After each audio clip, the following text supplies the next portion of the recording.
الحمد للہ الذی ذی العزت والعلا والصلاة والسلام علی سید الانبیاء شمس الضحی بدر الدجا نور الہدا منبع الجود والعطا اما بعد اعوذ باللہ من الشیطان الرجیم بسم اللہ الرحمن الرحیم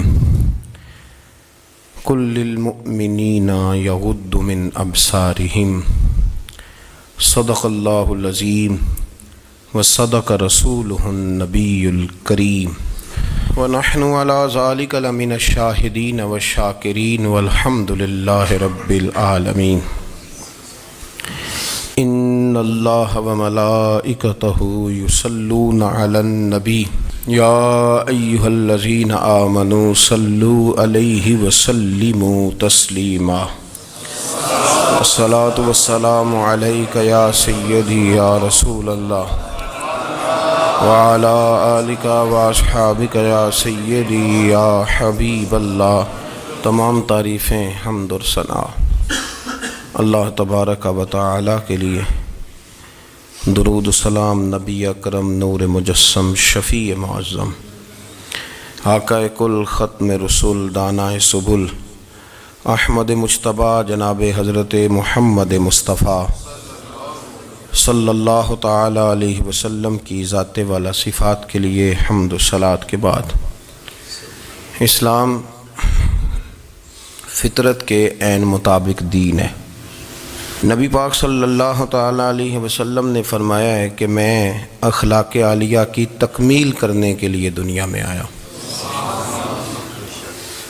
جتنے اخلاق ہو سکتے تھے، جتنی خوبصورتیاں ہو سکتی تھیں، جتنی اللہ کو محبوب تھیں، وہ ساری میرے نبی کریم نے بیان فرمائی، ساری رسول کریم صلی اللہ تعالی علیہ وسلم نے بیان کر دی ہیں، جتنی خوبصورتیاں ہو سکتی تھیں۔ کچھ لوگ ایسے ہوتے ہیں جو بیچارے بائی نیچر ہی کچھ پریشانیوں کا شکار ہوتے ہیں، اور قرآن مجید نے جو ارشاد فرمایا نا کہ کچھ لوگ نفس کی خواہش کو اپنا خدا بنا لیتے ہیں، تو وہ بلا وجہ بھی بہت ساری باتیں کرتے ہیں جن کا کوئی وجود نہیں ہوتا۔ عورت کو حقوق دلانے کے لیے بہت سارے لوگ بہت ساری غلط باتیں کرتے ہیں۔ جو لوگ یہاں سے کسی کو لے جاتے تھے نا دبئی، دھوکہ دے کے اور لے جاتے تھے یورپ میں، عرب ممالک میں دھوکہ دے کے لے جاتے تھے، تو وہ بھی کوئی خواب ہی تو دکھاتے تھے کہ اتنے لاکھ تنخواہ ہوگی، اتنا کچھ ہوگا۔ وہاں جا کے پتہ چلتا تھا کہ جیب سے بھی دینے پڑیں گے کچھ۔ بہت سارے لوگ ایسے ہوتے ہیں، وہ سارے خوبصورتی کے نام پر ہی دھوکہ دیتے ہیں۔ آپ کو پتہ ہے کہ جو آدمی کسی کو لالچ دیتا ہے تو کسی کو لوٹنے کے لیے اسے لالچ دینا بڑا ضروری ہوتا ہے۔ لوگ پہلے لالچ دیتے ہیں پھر لوٹتے ہیں، پہلے مکمل لالچ دیتے ہیں، یہ چیز مل جائے گی، یہ چیز مل جائے گی۔ لوگ مکمل لالچ دیتے ہیں، اس کے بعد پھر لوٹتے ہیں۔ اور اگر لالچ نہ دیں تو کوئی آدمی قابو آئے گا؟ لوگ لوٹتے ہیں لالچ دے کر۔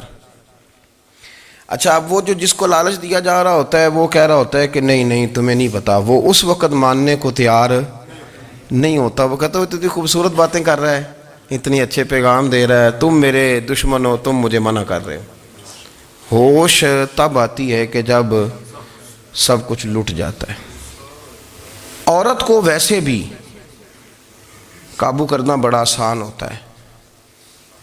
اعلیٰ حضرت بریلوی رحمۃ اللہ علیہ فرماتے ہیں بیٹیاں نازک شیشیاں ہوتی ہیں، ان کو تو ذرا سی چوٹ لگے تو ٹوٹ جاتی ہیں۔ دیکھیں کتنا بڑا جملہ کہا بریلی کے امام، نازک شیشیاں ہیں۔ ذرا کوئی آدمی گمراہ کرتا ہے، ذرا خراب کرتا ہے۔ اب دیکھیں نا، یہ جو بچیوں کو بچے مس گائیڈ کرتے ہیں، انہیں بڑے بڑے خواب دکھاتے ہیں، وہ بیچاری ماں باپ کو چھوڑ کے، بہن بھائی کو چھوڑ کے اس کے ساتھ شادی کرتی ہے۔ پھر جو اس کا بعد میں حشر ہوتا ہے، آپ ادلیاں نو سردار پہن تکے تے شرما والیاں نو جھوٹے ڈولیاں دے۔ پھر وہ بیچاری ماں باپ رکھتے نہیں، وہ ظلم کرتا ہے تو کتنی بڑی تکلیف میں وہ بچی آ جاتی۔ نازک شیشی ہوتی ہے نا تو ٹوٹ جاتی. یہی حال اب جدید خواتین اور یہ جو کچھ اینکر پرسن ہیں، یہ اصل میں نا یہ آپ کو سیاست سکھاتے ہیں، لیکن یہ مادر پیدر آزاد لوگ ہیں، بالکل آزاد. یہ تو علماء شور نہ کریں، بات نہ کریں، گفتگو نہ کریں، مشائخ بات نہ کریں، اور یہ جو کچھ سنجیدہ اور دینی طبقہ ہے یہ کچھ شور نہ کرے، یہ تو روڈوں پہ ننگے ہو کے آ جائیں معاذ اللہ. خوفناک نظریہ رکھتے ہیں یہ لوگ. عورت کو کہتے ہیں تیرے حقوق ہم تجھے لے کے دیں گے. مثلاً وہ کون سا حق ہے جو تم نے لے کے دینا ہے؟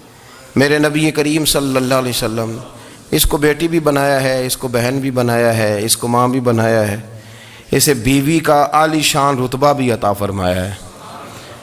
اور چونکہ بیٹی کا بھی حق بڑا بیان کیا جاتا ہے، بہن کا بھی، ماں کا بھی. اور بیوی کے معاملے میں لوگ سمجھتے ہیں کہ زیادہ بات نہیں کرنی چاہیے، شاید مسئلہ خراب ہو جائے.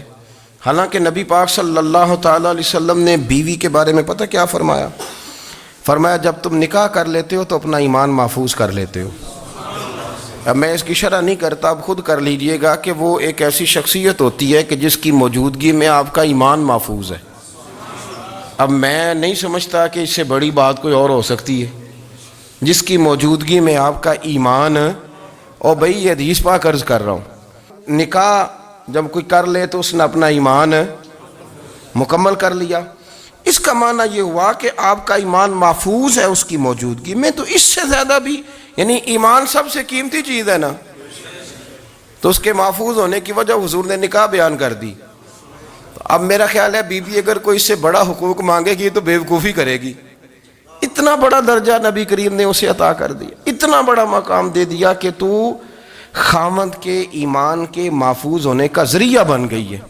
عورت کو جو حقوق رسول کریم صلی اللہ تعالیٰ علیہ وسلم نے عطا فرمائے، نبی پاک نے جو حقوق دیے، دیکھیں نا، حضرت عبداللہ ابن عمر رضی اللہ تعالیٰ عنہ کی اہلیہ بیمار تھی تو جلدی سے وہ آئے. تو جب بہت جلدی ہو، سفر بڑا شدید تھا، تو آپ نے جلدی سے نماز ادا کی، جلدی سے چلے. آپ کے خادم کہنے لگے حضور خیریت ہے؟ فرمایا میری بیوی بیمار ہے.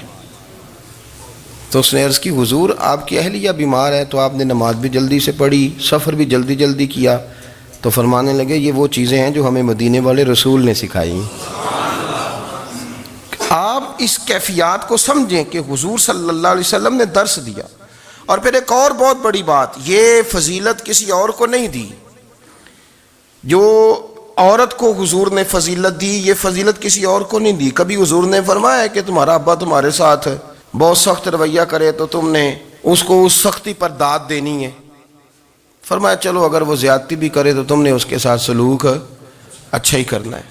لیکن آپ ایک بات کو سمجھے نا کہ بچے کے بارے میں، بیٹے کے بارے میں، بیٹی کے بارے میں فرمایا 10 سال کے ہو کے نماز نہ پڑھیں تو سختی کرو، تمہارا ڈنڈا بھی لٹکنا چاہیے. بہت ساری جگہوں پہ بہت سارے لوگوں کے لیے سختی کا حکم دیا، لیکن عورت کے لیے حضور نے جو جملے کہے، اصل میں ہم سمجھتے ہیں کہ یہ ایک بات ہے، مشہور ہو گئی ہے روایت حدیث، تو بس اس کے پس منظر پر اور جملوں کے حسن پر شاید معاذ اللہ غور کرنے کی ضرورت نہیں. ذرا اس لفظ کی تاثیر پر غور کریں.